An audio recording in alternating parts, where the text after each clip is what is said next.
Welcome back to Marvel Zombies X-Men Resistance. We have 2 more objectives to try to get, and they're going to be a little interesting to get to. And yes, I know that there's no actual FAQ that has to do with Wolverine's ability Lash Out versus this particular card. My house rule, I'm going to say Wolverine gets to do his Lash Out before the superheroes lose all their power in the zone. Otherwise, it's kind of useless for him on that particular card. But anyway, there's no official ruling, so my house ruling is he gets to Lash Out for that particular card, which we did last episode. Alright, let's continue on. Everyone gets 1 power. Rogue's going from 1 to 2, Storm 0 to 1, Colossus 0 to 1, Wolverine 0 to 1. Okay, let's figure out who's going first. I kind of like Rogue going first. She has the free open door, and then we can let Colossus and Wolverine maybe deal with whatever happens in that room, because you know that's not going to be pleasant. Storm, I think, has to do something about these runners. A whole pile of walkers coming along. I think we're leaving this door closed because there's a spawn in here, even though there's a bystander. We'll ignore that. All right, let's go down. I think we're going to have Rogue going first. All right, we're going to have Rogue going first. 4 actions, of course. She has a free open door. She's going to go 1, 2, and her free open door, which means after she opens this door, she still has 2 actions remaining. But in this room, we have an objective, we have a spawn point, and a bystander. So let's get a spawn going in the orange right here, and she'll have 2 actions left. 3 runners. Okay, that's not terrible, but we're getting a little bit low on runners in the bucket. And if you run out of runners, they get an extra activation if you can't put them on the board. So 3 runners. Now I wonder if she should just hop in there and start punching. I kind of want Colossus to get all the experience, though. She's got 2 actions remaining. You know, she's going to do a power-up. Going to go from 2 to 4 power. Does she want to do a power-up? Yeah, we'll do a power-up. And she can do another heroic trait. She has 2.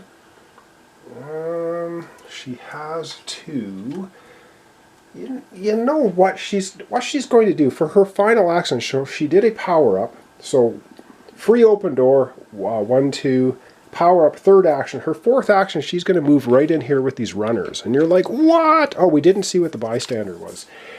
But that's going to be her 4th action, and I'll come right back to her in a second. Mary Jane, after attacking, you can spend 1 power to reroll all dice once. Not as good as Wong, but not bad. All right, I'm going to get her out, and then when we come right back, Rogue is going to spend this. Determine, discard during your turn and spend a power, perform 1 free attack action. She will do that. So she's going to go from her maximum 4 power down to 3, and she gets a free attack. So I guess we can see everything. So she's going to do that attack right now. And she rolls 2 dice, hits on a 3+. She could spend power to add extra dice, but I don't think she's going to. She's going to roll 2 dice. She's going to do some punching. Wow, she gets them both. She gets 2 of these runners. And she's going to go from 27 experience to 29. And that's the end of Rogue's turn. And I think up next we're going to have Colossus come in here and give this guy a punch. Oh, I should have left it for Colossus. He needs 3 experience, or 2 more experience to click to the orange zone. I didn't. Oh well.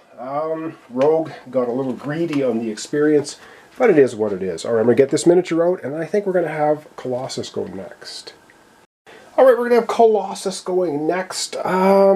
He is going to just go 2 actions, 1, 2, into the room with the runners, and he will then, for his 3rd action, he'll go ahead and punch the runner and see if he can take him out. He rolls 2 dice, it's on a 3+, and yep, he absolutely takes that runner down. Not a problem. He's going to get 1 XP. Unfortunately, that takes him to 18. He's 1 away from orange zone. He'll probably get there next time, I'm pretty sure. I'm going to have him take that objective. So 1, 2, that was his third action. His fourth action, then he'll move right in here with the objective and Mary Jane. Alright, that's the end of Colossus, right? 1, 2, 3 attack, 4 move here. Yep, and up next we either have Wolverine to go, or we have Storm. I think we're going to have Storm go next. I want her to clean out that zone with the runners. A little bit of a long shot. I want to get the dice tray in here. She is going to be attacking. There are 6 runners in this next room. That is a lot. We want to wipe them out. Now she's currently only at 1 power. And so I think the very first thing she's going to do is a power up. She's going to go from 1 power to 3 power.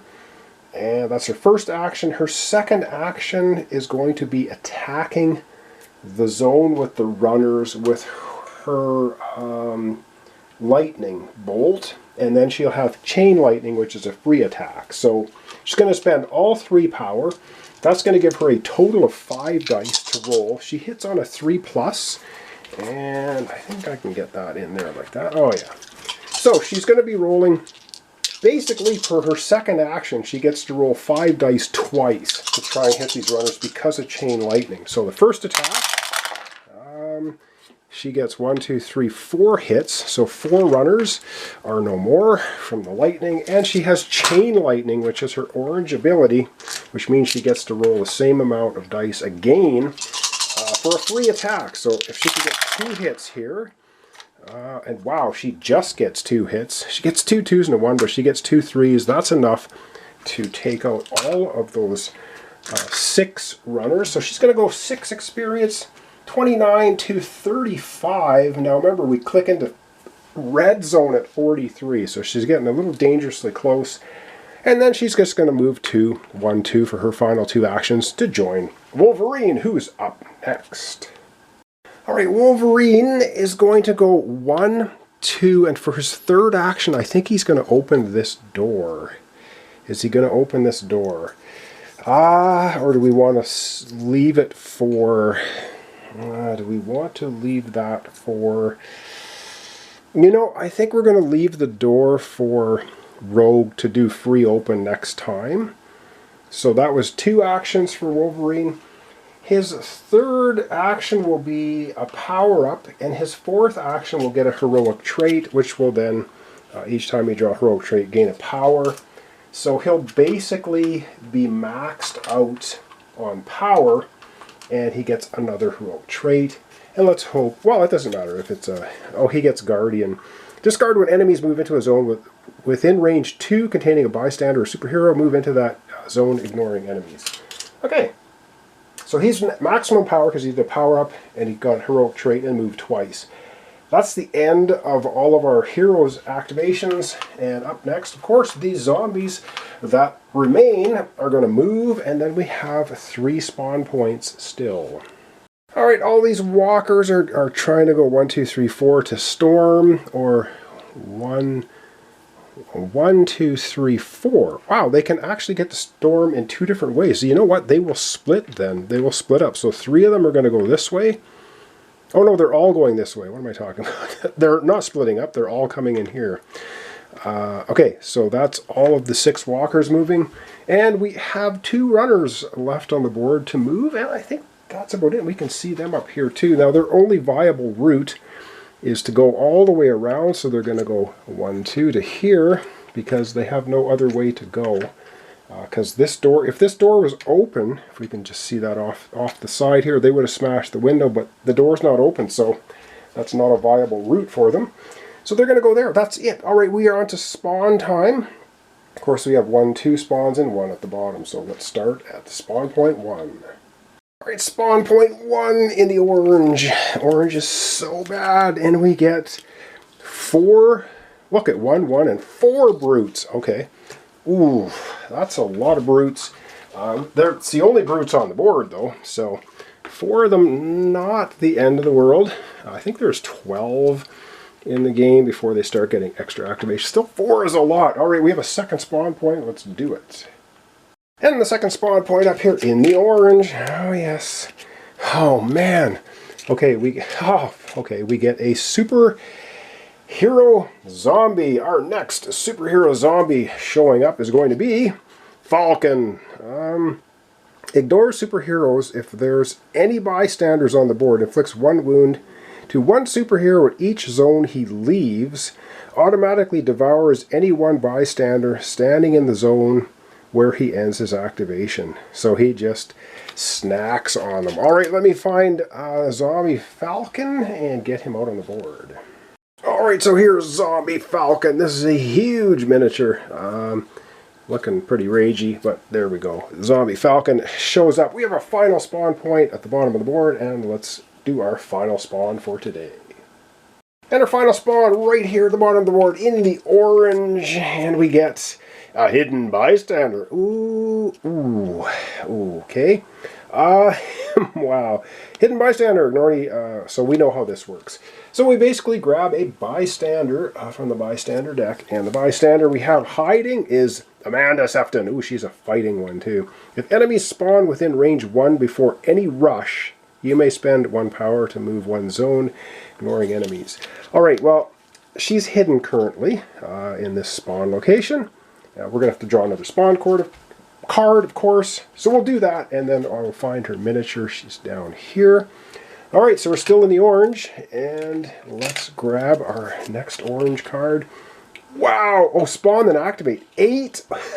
8 walkers. So the 8 walkers are going to spawn here, and they're going to move right into this section. So let me get out her miniature here. She's hiding, and the 8 walkers right there. Alright, so I've got Amanda Sefton out here, 8 walkers, and that's going to be it. I put the die here so we know on a 5 or 6 after she activates, she will no longer be hidden. That's a little bit of a problem, but I think we can deal with it. Alright, I'm going to back the camera. We're going to wrap it up for today. Alright, well, that's going to wrap up our episode for today. So we've got quite a few walkers on the board. We got some runners. We wiped out a lot of stuff, though, which is good. We have a couple of objectives to take. We got one right here, which we'll definitely be taking next episode. Rogue's going to pop that door. We got a final one up there. We have another zombie hero. Yeah, so I think... And then we have to get to the exit. So it's all good, but we're going to have to wade through a bunch of zombies to complete the final mission here. So thanks so much for watching along. Thanks for your comments, subscriptions, and likes. This is Marvel Zombies X-Men Resistance. We're doing MH4 Missing Tech, and looks like we've got a few episodes left to go before we get to the conclusion, win or lose. Alright, thanks so much, and I hope you join me for the next one. But of course I have a correction here at the end of the episode. These zombies that spawn here, the walkers, and activate will not go here, because now windows are treated as if they're not there. The viable route now is to go 1, 2 and get to Colossus. Otherwise it's going to be 1, 2, 3 to get to either Storm or Wolverine. So all of these 8 walkers will in fact go outside the window. They're looking in at Colossus. Instead of going the other way. So I just want to correct that here at the end of the episode. So there we go. All fixed. I hope you join me tomorrow for the continuation. Marvel Zombies, X-Men Resistance, MH4 Missing Tech.